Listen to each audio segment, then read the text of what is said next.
as we watch the horrific scenes from Ukraine and see the pure evil in Vladimir Putin's vicious and genocidal attack on civilians and civilian targets like maternity hospitals, we're also inspired by the courage and the determination of the Ukrainian people who refuse to go quietly and are showing a noble, although daunting, resistance to the invasion of their country by one who might be the worst and most evil dictator since Hitler.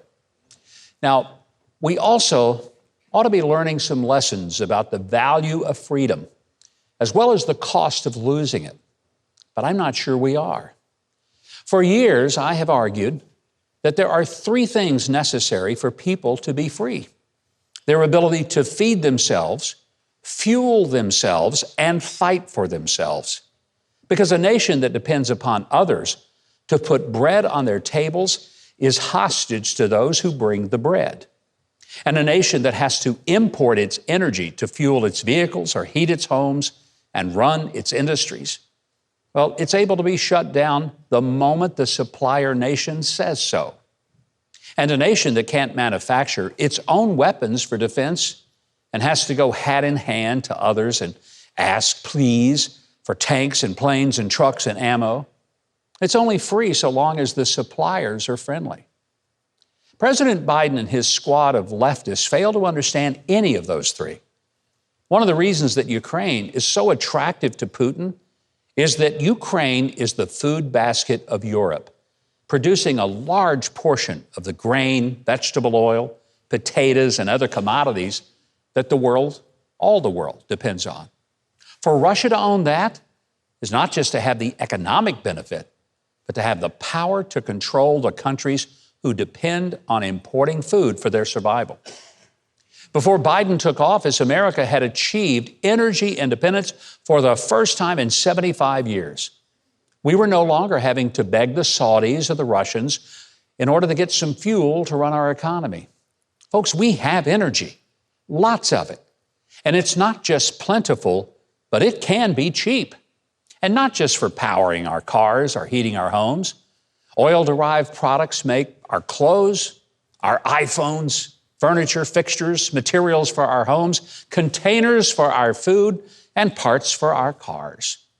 Joe Biden's war on fossil fuels are really a war on our freedom, and it makes us more dependent upon importing foreign oil that in most cases isn't even as clean or inexpensive as we produce it right here in America. Truth is, America's got more oil and gas than Russia does. We've got more than Saudi Arabia.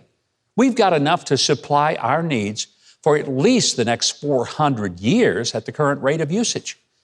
That should get me through my lifetime anyway, right? I think that ought to cover it. We may one day find a way to inexpensively generate and distribute green energy and make electric cars affordable for everyone and make them practical. But folks, we're a long way from that.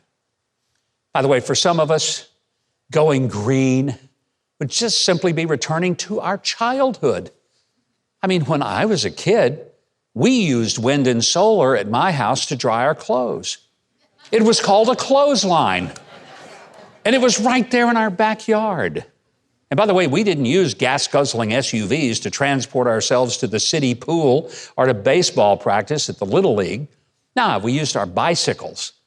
And we sure didn't use smartphones and laptops that used up a bunch of energy.